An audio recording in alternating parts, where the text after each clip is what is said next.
अध्याय 2 श्लोक 23 भागवत गीता। नैनं छिन्दन्ति शस्त्राणि नैनं दहति पावकः न चैनं क्लेदयन्त्यापो न शोषयति मारुतः।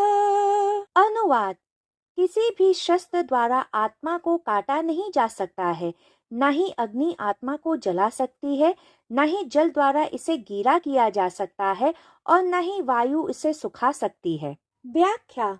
जो हमारी वैदिक संस्कृति और योगाचार्य पौराणिक काल से जानते थे, वही आधुनिक विज्ञान ने निर्माण के सिद्धांत के नाम से स्थापित किया है कि रचना चाहे परमाणु की हो या सृष्टि की, मौलिक रूप से एक ही रचना है। यह कैसे कई रूपों में विकसित हुई है, इसकी जटिलता और परिष्करण एक अलग विषय है। हमारा भौतिक शरीर तथा इस सृष्टि में जितनी भी भौतिक वस्तुएं हैं, वे सब पंच तत्वों पृथ्वी, जल, अग्नि, वायु, आकाश से बनी हुई हैं। इन्हें हम पंच महाभूत भी कहते हैं। पृथ्वी, प्रत्येक वस्तु जिसे हम इस सृष्टि में भौतिक कहते हैं, वह किसी न किसी प्रकार के पदार्थ से बनी होती है, जिसे पृथ्वी कहा जाता है। हमारा भौतिक शरीर 12% पृथ्वी तत्व से बना हुआ है। जल, प्रत्येक भौतिक वस्तु में जल की तरलता और एकजुटता होती है।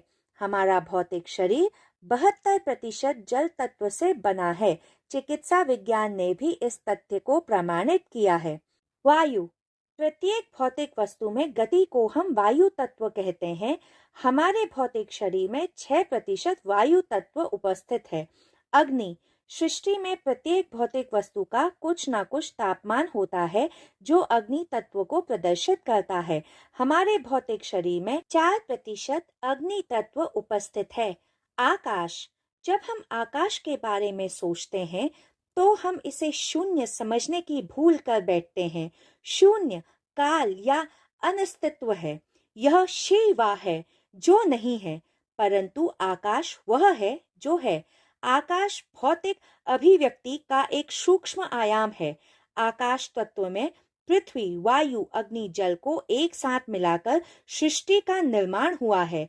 किसी और वस्तु के अस्तित्व में आने से पहले यह अस्तित्व में था, और यह वह है जिसमें सारी वस्तुएं अंततः समा जाएंगी। हमारे भौतिक शरीर का 6% हिस्सा इस तत्व से बना है। यदि हम पृथ्वी, जल, वायु, अग्नि इन 4 महाभूतों को सिद्ध कर लेते हैं, तो इस पृथ्वी पर हमारा जीवन सुखपूर्वक व्यतीत होगा। जो व्यक्ति आध्यात्मिक आयामों का अनुभव करना चाहते हैं, वे ही आकाश तत्व को सिद्ध करते हैं। इसीलिए इस श्लोक में श्री कृष्ण पंच महाभूतों में से सिर्फ 4 महाभूतों के संदर्भ में ही बात कर रहे हैं।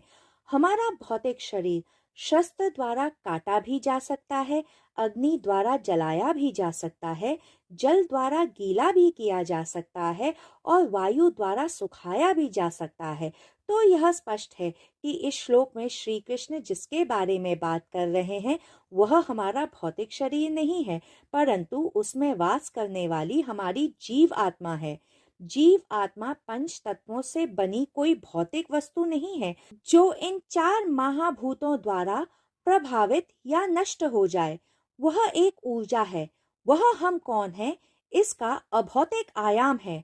भौतिक वस्तुओं का आदि और अंत दोनों निश्चित होता है, परंतु जो अभौतिक है उसका न कोई आदि होता है और न कोई अंत होता है, और जिसका न आदि होता है न कोई अंत होता है, उसे न पृथ्वी तत्व से बने शस्त्र हानि पहुंचा सकते हैं और न अग्नि, जल, वायु प्रभावित कर सकते हैं। अगर आपको मेरे इस श्लोक की व्याख्या पसंद आई हो, तो कृपया कर मेरे चैनल द मिस्टिक डीमिस्टिफाई को लाइक, शेयर और सब्सक्राइब करें।